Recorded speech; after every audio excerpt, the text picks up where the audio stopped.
오늘 이 자리에는 정말 오래간만에 또 오신 성도들이 보이시네요. 부활절 참 좋습니다. 그리고 또 좋은 것 같아요. 정말 우리 주님이 오시는 그날 우리가 부활했을 때에 아마 이렇게 될 것 같아요. 그동안 못 봤던 그리웠던 성도들이 원근각처에서 다 그 한 자리에 모이는 그 기쁨을 우리가 진짜 부활하여서 우리 청천제 갔을 때 누리게 될 것을 오늘 보니까 너무 기대가 됩니다. 그렇다고 일찍 죽으시면 안 돼요. 오래오래 사셔야 돼요. 오래 사시면서 부활의 기쁨을 이 땅과 누리셔야 됩니다. 또 이 시간에는 또 중고등학생들이 와서 같이 예배를 드리고 있습니다. 오늘 중고등학생들 손 들어보세요. 네, 강현부 선생님께 대신 손 들었어요.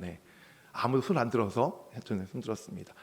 오늘 너무 감사하고요, 환영합니다.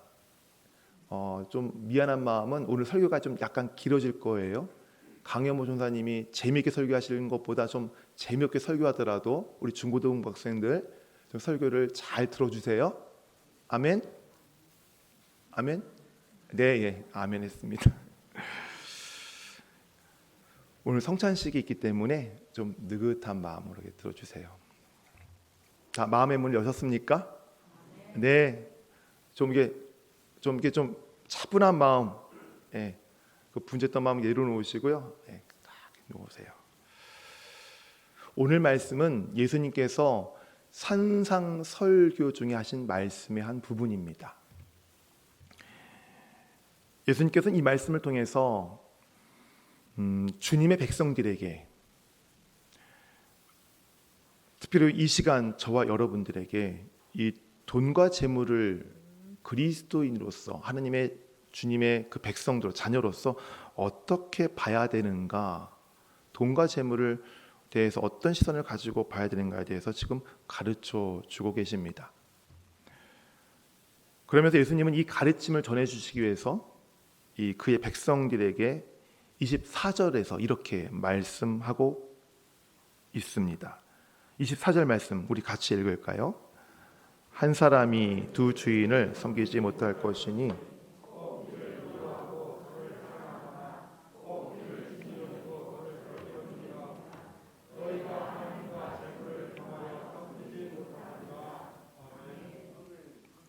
제가 목소리 좀 가라앉아 있죠? 멋있지 않으세요? 지난주 은혜 목을 많이 썼고 또 코로나 후유증으로 목이 잠겨 있는데 더 목이 잠겼어요. 그래서 제가 소리를 작게 할 테니까요, 졸지 마시고 목소리 잘 집중해 주시길 바랍니다. 24절 이 말씀, 한 사람이 두 주인을 섬기지 못할 것이니 혹 이를 미워하고 저를 미워하거나 혹 이를 중히 여기고 저를 경히 여김이라. 너희가 하나님과 재물을 겸하여 섬기지 못하느니라. 이 말씀을 우리가 읽을 때에 좀 이상한 부분이 있어요. 이 말씀에서 예수님이 두 주인에 관하여서 지금 말씀하실 때에 그래, 우리는 두 주인, 그러면 연상되는 것이 하나님과 마귀 연상되지 않으세요? 두 주인.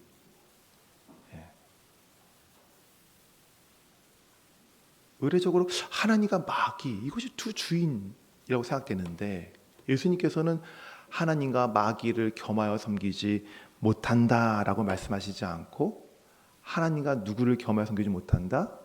하나님과 재물을 겸하여 섬기지 못한다라고 말씀하시면서 두 주인을 누구와 누구로 얘기하고 있어요? 한 주인은 하나님, 한 주인은 재물로 지금 말씀하고 있다는 것이에요.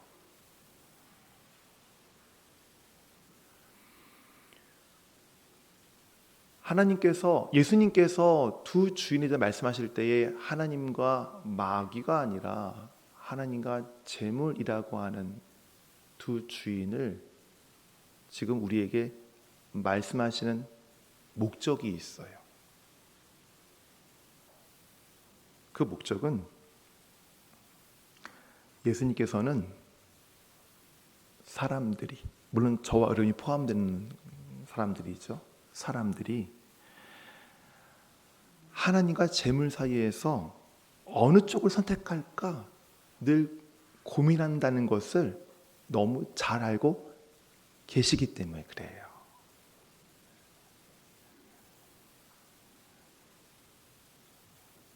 하나님과 마귀 사이에서 여러분 고민하실 분 계십니까? 하나님과 마귀 사이에서 내 주인이 어떤 게 나의 진짜 주인일까 고민하시는 분은 아무도 계시지 않을 거예요. 그런데 하나님과 재물 그러면 이때 좀 상황이 좀 달라지죠. 이때는 고민하기 시작합니다. 어떡하지? 어느 쪽을 선택해야 되지? 어느 쪽 말에 내가 귀를 기울여야 되지? 고민하기 시작해요. 양자택일의 그 기로에 넣어서 기로에 서서 고민하기 시작해요. 고민하기 시작해요.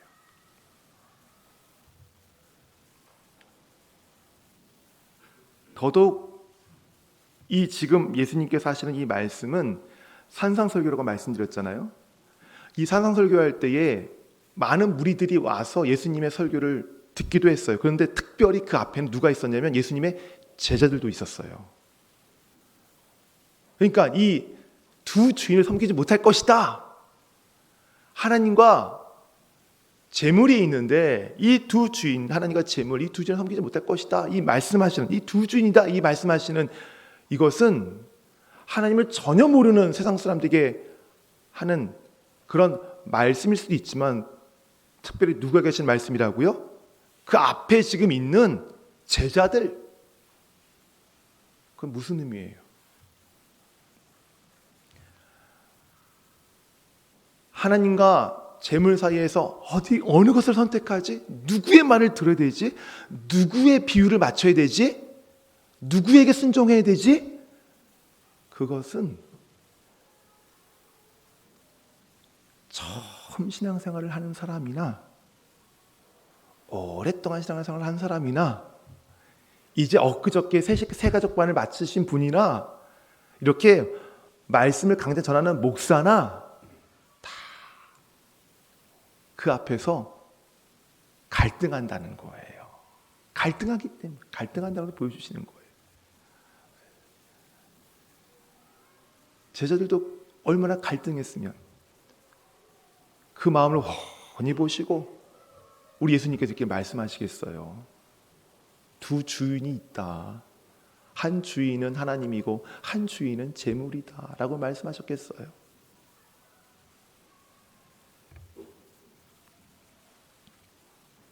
그러면 왜 초신자든 기신자든 이제 막 새가족반을 수료하신 그 분이든 아니면 오랫동안 직분 생활을 하셨던 분이든 왜 누구나 할 것 없이 왜 하나님과 재물 사이에서 어느 주인을 선택할까 고민할까요?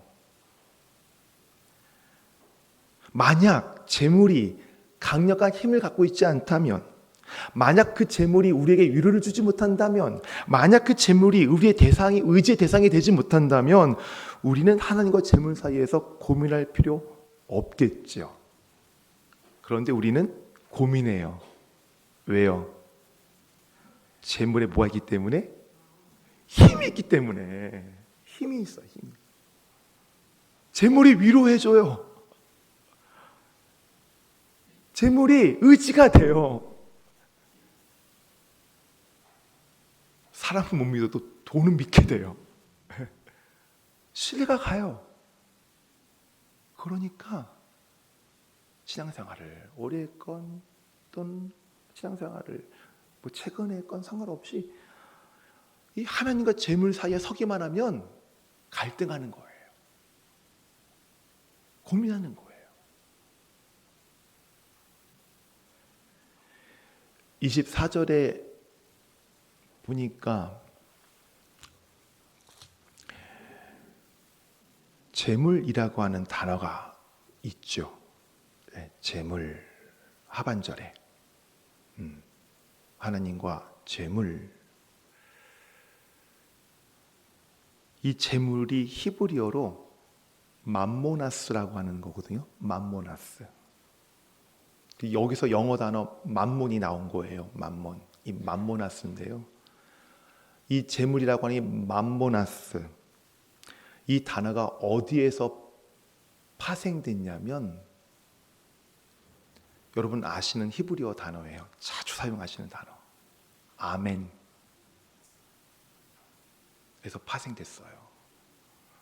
아멘이 무슨 뜻이에요? 어떻게 해요? 그대로 될 것을 믿습니다. 예, 그렇게 된 것을 믿습니다. 예, 믿음, 신뢰를 말할 때 아멘. 찬양과 기도와 말씀 들을 때 우리가 아멘 하잖아요. 아멘. 바로 거기서 파생된 단어가 맘모나스, 재물의 어원이에요. 또 이 아멘이라고 하는 이 단어는 이 신뢰, 또 믿음, 그런 의미도 있지만 요한계시록에 보면 이 아멘을 예수님으로도 표현하고도 있어요. 예수님. 예수님이 누구세요? 성부 하나님께서 이루신 계획하신 그 구속의 역사를 어떻게 하신 분이세요? 성취하신 분이잖아요. 한마디로 구원자시잖아요. 그러니까 아멘은 예수님이고 예수님은 구원자예요. 요한계시록 그렇게 표현이 되어 있거든요. 그러니까 이 아멘이라는 것은 신뢰, 믿음, 신뢰하다, 믿음이라 믿다라는 의미도 있고 또 어떤 의미도 있다는 거예요? 구원자라고 하는 의미도 있다는 거예요. 자, 앞으로 잠깐 돌아와서 맘모나스 재물이 아멘으로부터 파생됐어요. 그러면 이 재물에 담겨있는 의미가 어떤 의미겠습니까? 그저 그냥 값비싼 것을 뜻하는 것이 재물일까요? 뭐예요?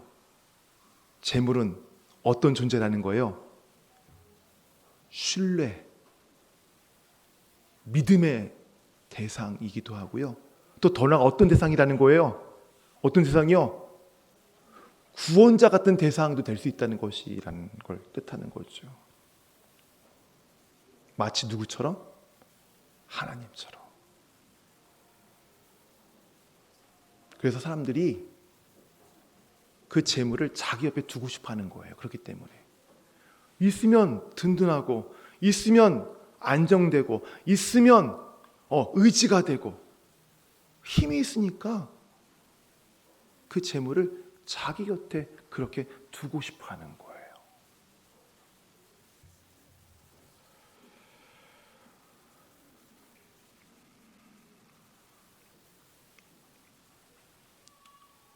그러면 왜 사람들은 재물을 이처럼 자신의 주인 삼아서 자기 곁에 두려고 하는 것일까? 왜 재물을 통해서 위로받기를 원하고 재물이라는 주인을 통해서 왜 그것을 통해서 왜 그것에 의지하고 싶어하는 것일까?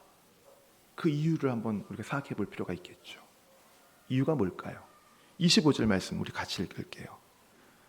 그러므로 내가 너희에게 이르노니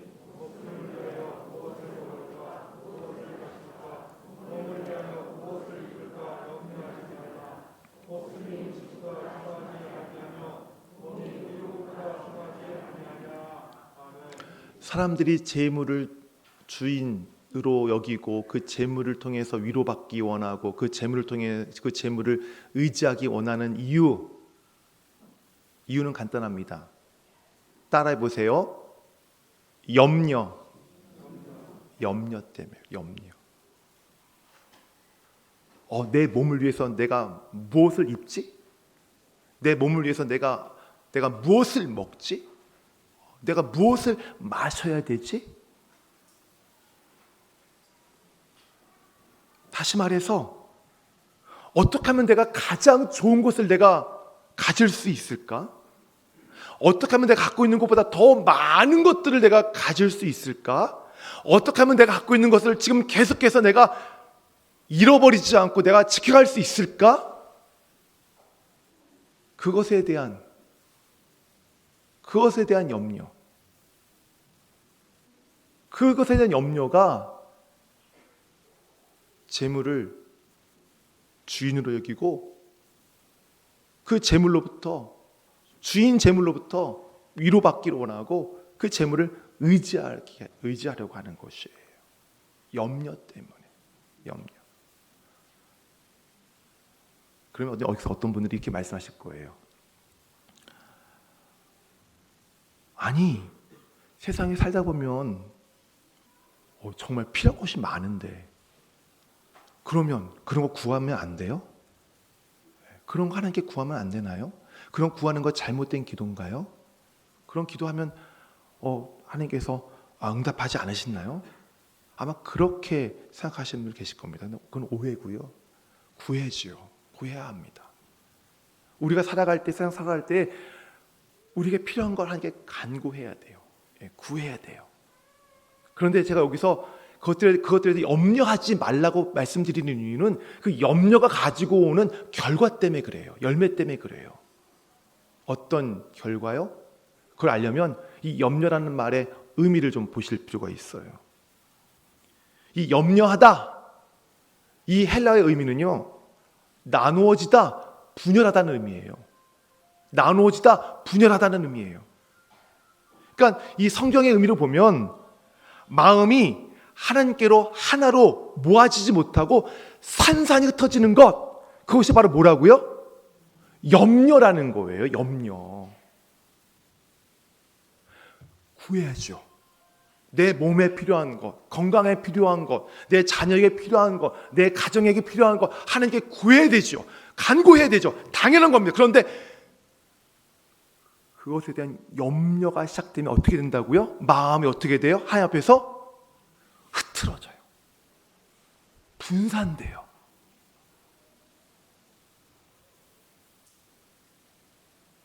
하나님 앞에서 마음이 분산되는 그 틈을 타서 우리 인간의 본성이 뭘 찾게 돼 있어요?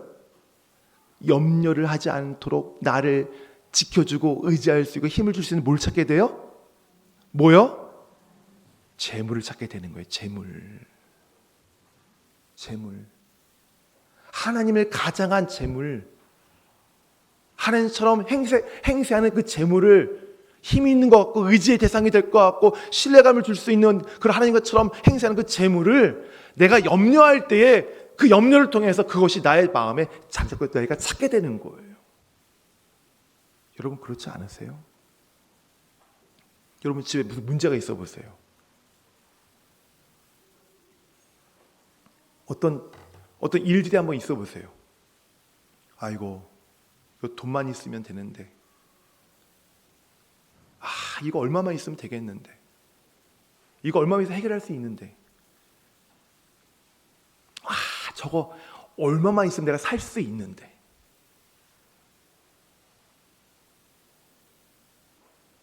대번에 돈 생각나지 않으세요? 돈을 의지하고 돈을 내가 바라는 마음 생기지 않던가요?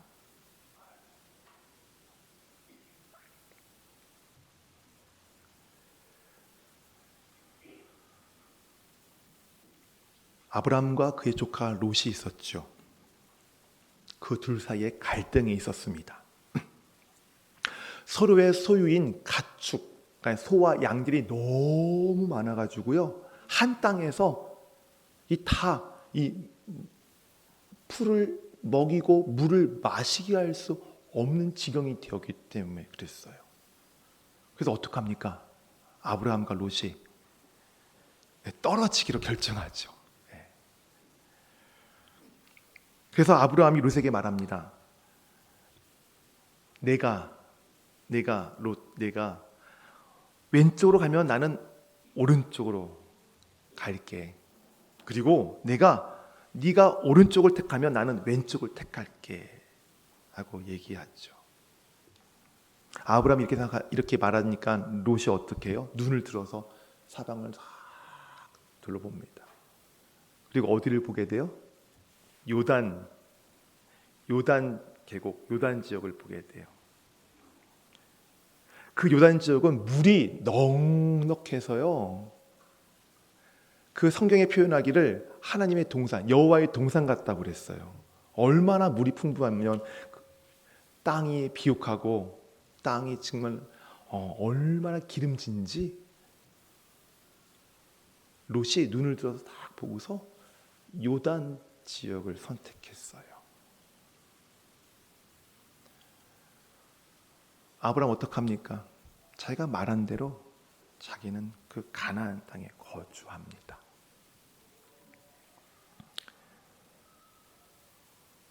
아브라함이 비옥한 땅, 기름진 땅을 볼 수 있는 안목이 없어서 그렇게 롯에게 먼저 땅을 선택하라고 했던 것일까요? 아브라함도 롯이 택한 그 땅, 좋은 땅인 거 알고 있었을 거예요. 그런데 아브라함은 롯에게 먼저 땅을 선택하도록 했습니다. 왜냐하면 아브라함은 자기가 어떤 땅에 머물더라도 하나님은 자기와 함께 하실 것이라는 것을 신뢰했기 때문입니다.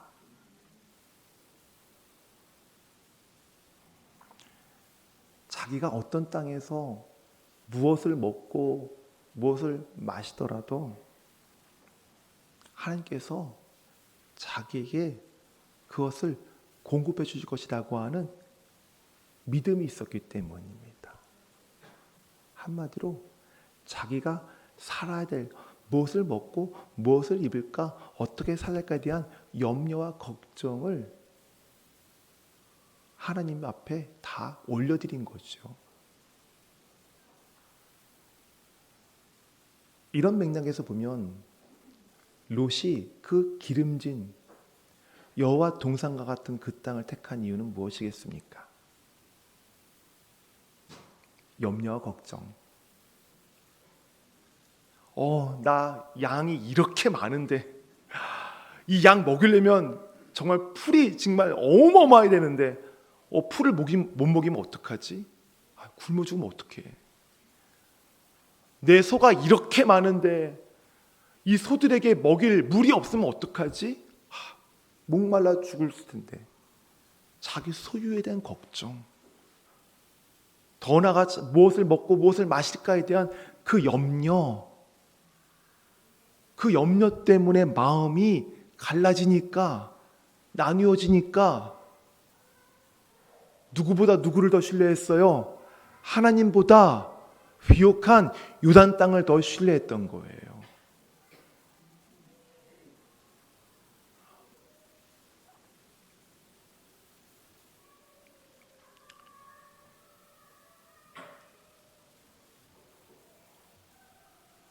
하나님은 여러분 어떤 분이세요? 오늘 부활절이에요.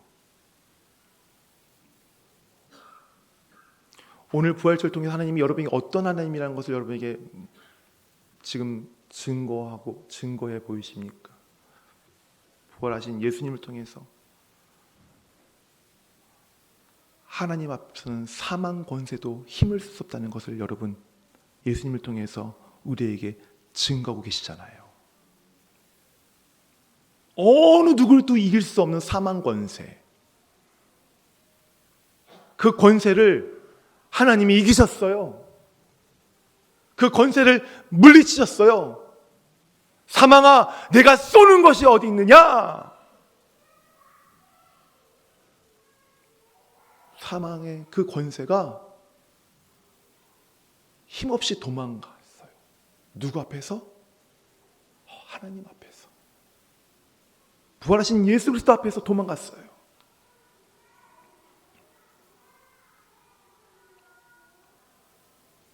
이것은 무엇을 뜻하는 거예요? 그 사망 권세를 이기신 예수 그리스도, 그 사망 권세를 완전히 제압하신 그 하나님, 그 분의 자녀들에게도 역시 어떤 권세가 있다는 거예요? 사망 권세를 이길 수 있는 권세가 있다는 거예요. 예수 그리스도처럼 죽음의 권세를 이기고 어떻게 할 수 있다는 거예요? 부활할 수 있다는 거예요. 또한 부활의 능력을 하나님께로부터 받았다는 거예요. 그것이 부활하신 예수님을 통해서 하나님께서 우리에게 증거하시는 바예요. 그렇다면 여러분, 무엇을 먹을까, 무엇을 입을까, 무엇을 마실까 기도해야 되겠죠. 하지만 그것이 염려가 되면 될까요, 안 될까요? 염려가 되어서는 안 돼요. 그것 때문에 부활의 능력을 나에게 주신 하나님 앞에서 내 마음이 나눠져서는 안 돼요. 흩어져서는 안 돼요.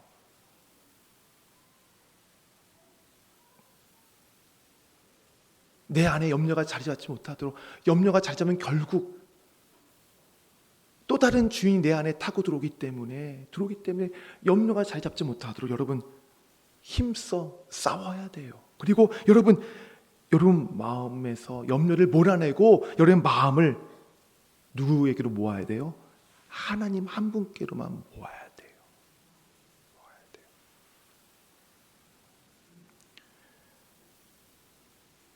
여러분에게 이런 결단이 있었으면 좋겠어요. 아브라함이 롯에게 땅을 먼저 선택하게 할 때에, 그 기회를 줄 때에 아브라함은 이런 결단을 마음에 하지 않았을까 저는 한번 상상해 봅니다. 생각해 봐요. 물이 많고 비옥한 저 땅, 참 좋은 땅이지. 하지만 그곳에서 편하게 사느니 나는 이 광야에서 하나님과 동행하며 살 거야. 저 비옥한 땅에서 두 주인을 모시고 사느니 나는 이 땅에서, 이 황량한 땅이지만 이곳에서 오직 하나님 한 분만을 내 주인으로 모시고 살 거야. 저 땅에서 눈에 보이는 보화들을 나를 위해서 쌓느니 나는 이곳에서 하나님과 동행하면서 내 자신을 위한 보물을 하늘에 쌓을 거야 라고 하는 그 결단, 그 다짐, 그것이 여러분의 마음과 입술에서 고백되어지기를 간절히 소원합니다. 여러분은 어떤 분들이기 때문에 하나님으로부터 부활의 능력과 소망을 받을 몸이기 때문에요?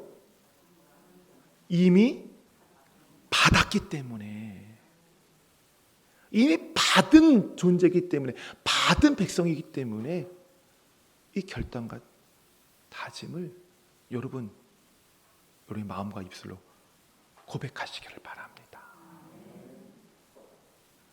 아직까지 염려가 나를 붙잡고 있는 것 같으세요? 그러면 한번 내 자신 한번 보세요.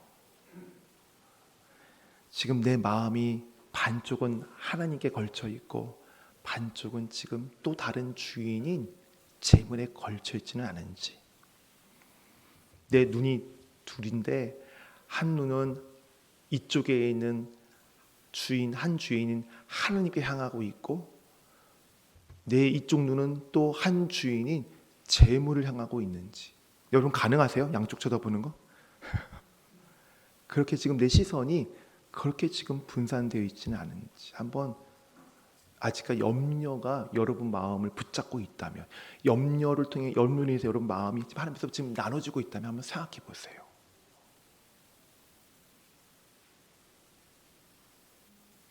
경험해 보셔서 아시겠지만 한쪽 마음은 이쪽에 걸쳐 있고 한쪽 마음은 이쪽에 걸쳐 있고, 한쪽 시선은 이쪽을 보고 한쪽 시선은 이쪽을 보면서 왔다 갔다 마음도 왔다 갔다. 그 삶이 얼마나 괴로우세요? 괴로우셨죠?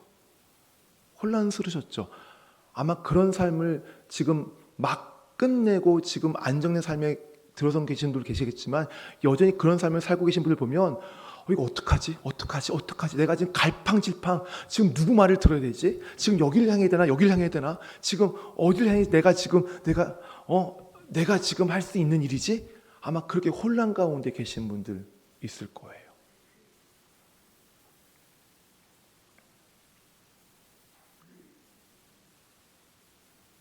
혼돈 그 자체죠. 24절에서 예수님께서 한 사람이 두 주인을 섬기지 못할 거다라고 말씀하셨잖아요. 24절에 한 사람이 두 주인을 섬기지 못할 거다. 이 말씀을 하신 이유는 예수님 당시에 한 종이 두 주인을 섬기는 일이 허다했기 때문에 이 말씀을 하시는 거예요. 예수님 당시에 한 주인이 종을 데리고 있었어요.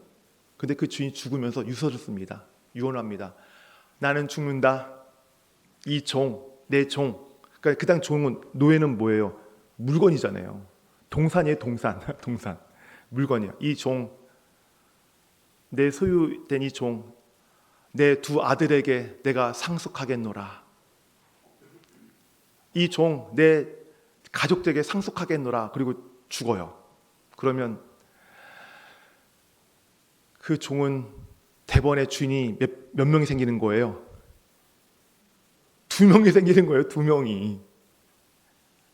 그럼 그때부터 종의 삶이 어떻겠습니까?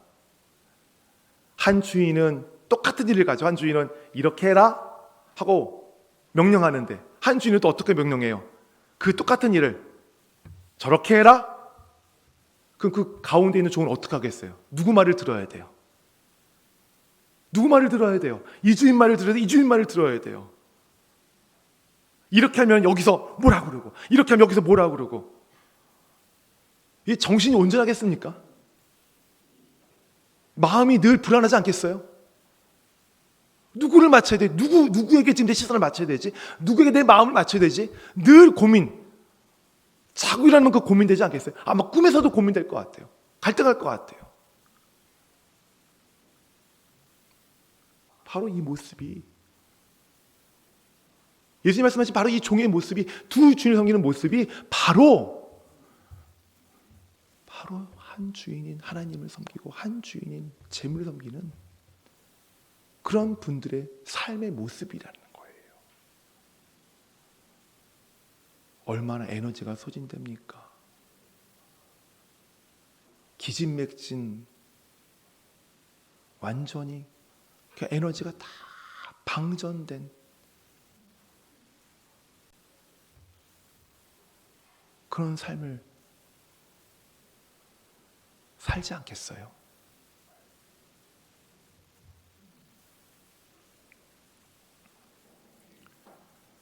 그렇다면 이렇게 혼란을 겪게 하는 혼란스러워 갈팡질팡하지 못하는 그 상황, 두 주인 사이에서 갈팡질팡하는 그 상황, 거기서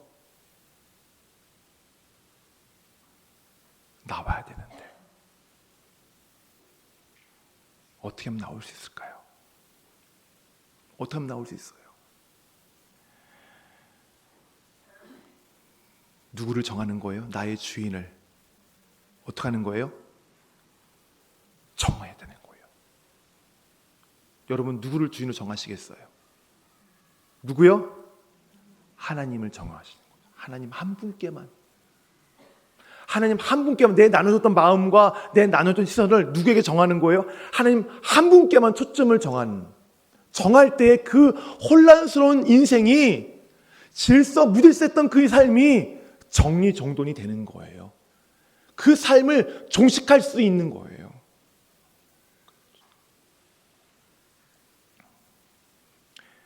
막내딸하고 가끔씩 애니메이션을 봐요. 아이가 전 애니메이션 가운데에 그 발레리나가 나와서 발레하는 그런 애니메이션이 하나 있어요. 근데 그 영화를 보다가 거기에 나오는 대사 중에 물론 애니메이션이긴 하지만 그 진짜 사실을 근거해서 이제 얘기를 한 거겠죠. 이 발레리나들이 무대 위에서 그 토슈즈인가요? 그걸 신고 그 한 발을 축 삼아 가지고 뱅글뱅글 도는 거 여러분 보신 적 있으세요? 뭐 백조의 옷이라든가 뭐 그런 것을 보면 이게 발레리나들이 거기 그 발함을 축을 해가지고 뱅글뱅글 돌잖아요. 근데 그 발레리나들이 딱 뱅글뱅글 몇 바퀴씩 돌고 나서 막 이런 거 보셨습니까? 바로 거기서 실수 없이 다음 동작으로 아주 자연스럽게 유연하게 다음 동작을 해 나가는 거 여러분 보셨죠? 이 발레리나들이 돌 때에 일반 사람들은 우리는 이 코끼리하고 이게 뱅글뱅글 돌면은 몇 번 한 3바퀴만 돌아도 어지러운데 그들은 돌 때에 주변을 보지 않고 오직 한 곳만 집중을 한대요. 딱 돌 때 한 곳만 또 보고 딱 돌 때 또 딱 한 곳만 보는, 그렇게 해서 그 발레리나들이 회전을 몇 번씩 해도 이게 어지러움을 느끼지 않는데요. 뭐 피겨스케이팅 하는 분들도 마찬가지일 것 같아요. 우리가 왜 혼란스러운 삶을 살아요? 왜 무질서한 삶을 살아요? 내가 집중하고 내가 초점 맞춰야 될 분은 저기 계신, 바로 여기 계신데 하나님 아버지신데 이 주변에 있는 것들을 다 내가 지금 돌아보니까 당연히 어지럽지 않겠어요? 인생이 막 돌고 도는데 그때 초점 맞추지 못하고 그냥 돌 때에 그냥 돌 때 그냥 여기저기를 다 보니까 그러니까 어지럽고 현기증 나고 구토가 나고 기진맥진해지는 거 아니겠어요? 인생을 살다가 그러다가 쓰러지는 거 아니에요? 힘이 빠지는 거 아니겠어요? 한 곳에 초점 맞추지 못하니까.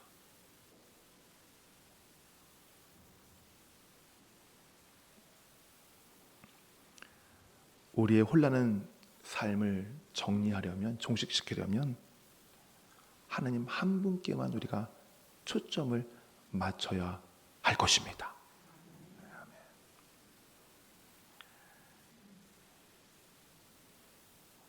오늘 부활절이에요. 어떤 분들께서는 오랫동안 부활절 예배를 드렸었던 분들은 왜 담임 목사가 부활절 관련된 설교하지 않고 왜 예수님께서 재물에 대한 설교하신 것을 가지고 오늘 설교를 하나, 그런 마음을 갖고 계실 겁니다.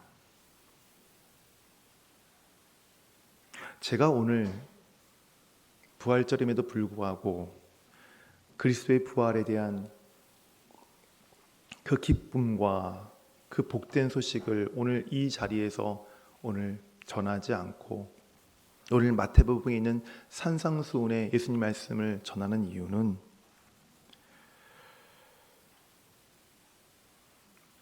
여러분들은 이 가운데 계신 분 가운데 오늘 부활절, 이 부활의 의미를 모르고 계신 분 혹시 계십니까?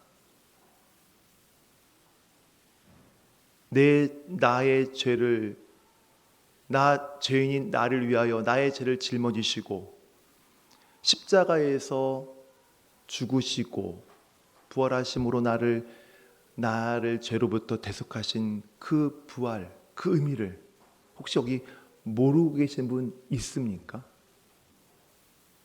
아마 아무도 안 계실 거예요. 오늘 이 자리에 오늘 부활절 계란 받으려고 오늘 예배에 나오신 분 계십니까? 그런 분도 안 계실 거예요.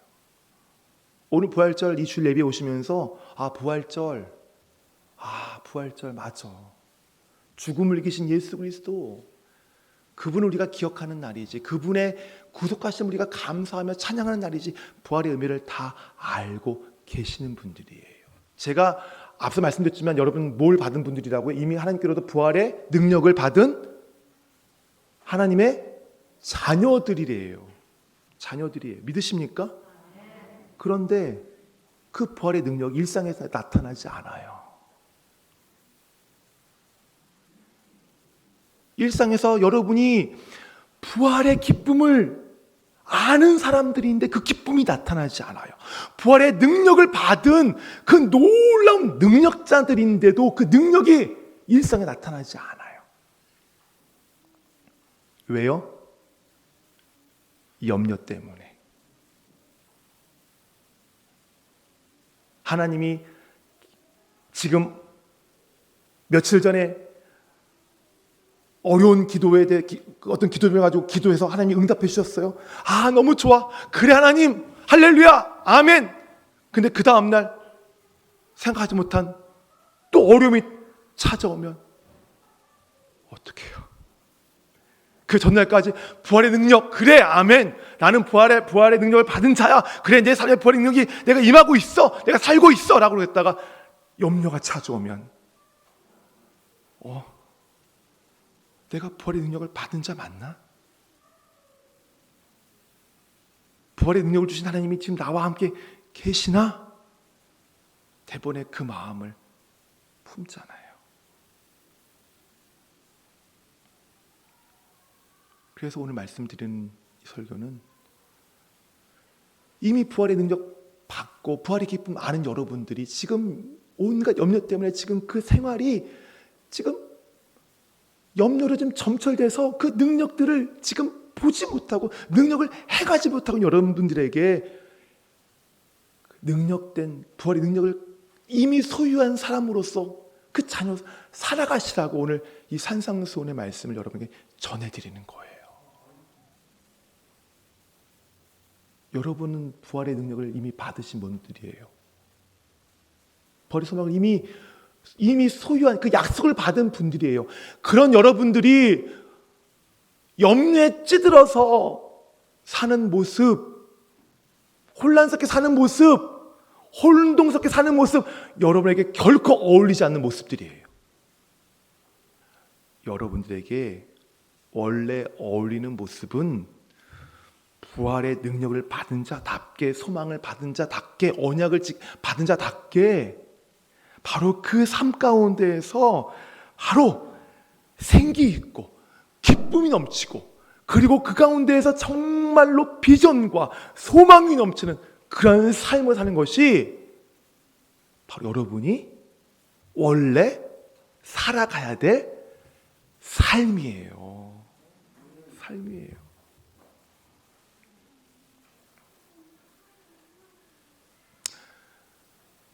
어떤 목사님이 한 교회의 부활절 예배에 설교를 부탁받고 참석하게 됐습니다. 목사님이 설교를 딱 하려고 섰는데, 외부 강사님 설교를 딱 섰는데 성도들이 부활절 아침에 설교를 딱 섰는데 성도들이 얼굴에 다 굳어 있는 거예요. 막 인상 쫙 찌푸리고 있고 막 얼굴에 다 굳어 있어요. 웃음기가 하나도 없어요. 그래서 이 강사 목사님이 여러분 왜 이렇게 얼굴이 굳어 있냐고 이렇게 물어봤더니 옆에 담임 목사님이 이제 이를 수습하려고 대신 성도들이 고난의 예수 그리스도 예수님 묵상하느라고 지금 얼굴이 저렇게 지금 묵상 중에 있습니다라고 얘기를 했대요.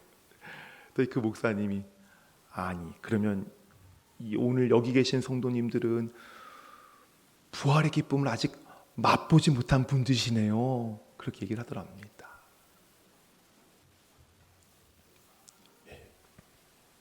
그 교회 성도들 같잖아요. 우리는 이미 부활의 기쁨을 맛보고 능력을 맛보고 갖고 있는 사람들인데 삶에서는 늘 찌그러져 있고 막 인상 찍고 있고 막 어둡고 웃음을 잃어버리고 행복을 잃어버리고 우울해하는 모습.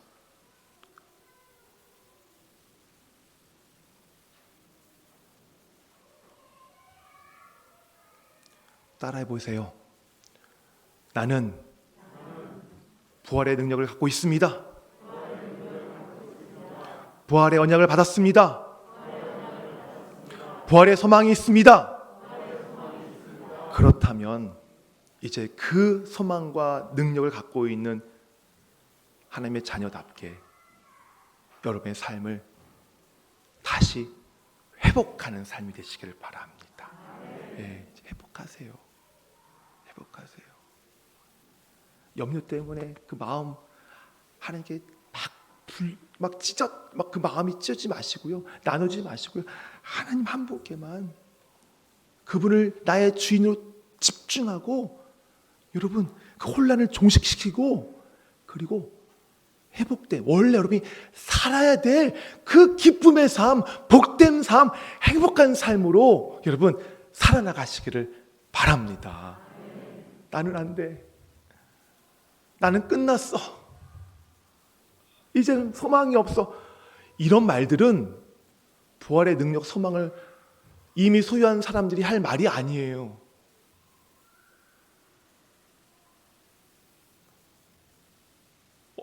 실패했어도 나 실패했어. 하지만 부활의 능력이 내게 있기에 다시 일어날 수 있어. 내 몸이 아파. 고칠 수 없대. 하지만 내게 부활의 소망이 있기 때문에 그 소망을 향해서 내가 하루하루 그 소망을 가지고 정말 이 하루가 나의 인생의 전부인 것처럼 내가 그렇게 살 거야. 그것이 바로 부활을 가진 사람들의 모습이에요. 회복될 삶들이에요. 하나님이 내 곁에 계시나? 의심 버리세요.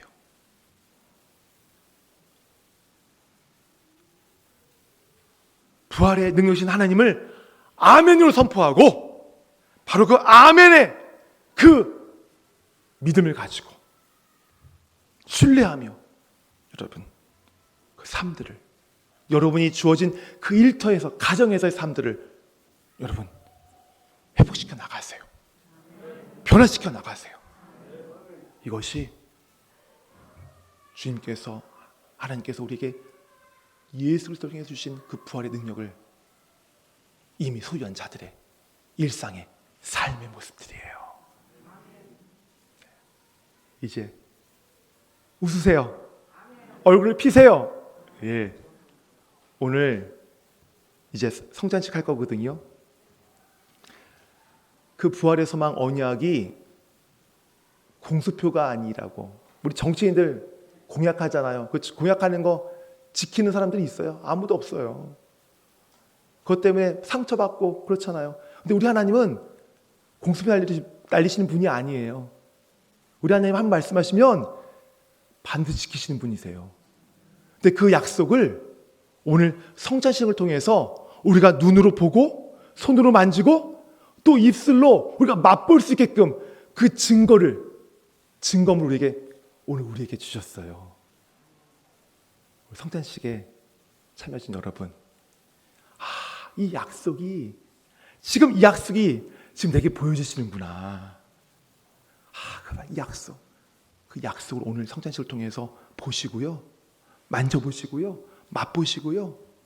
이 자리를 통해서 오늘 이 시간 여러분 정말 부활의 능력을 소유한 자답게 여러분 힘있게 정말 최선을 다해서 활기차게 기쁨으로 여러분 또 세상으로 나가시기를 바랍니다. 네, 성찬식 하겠습니다.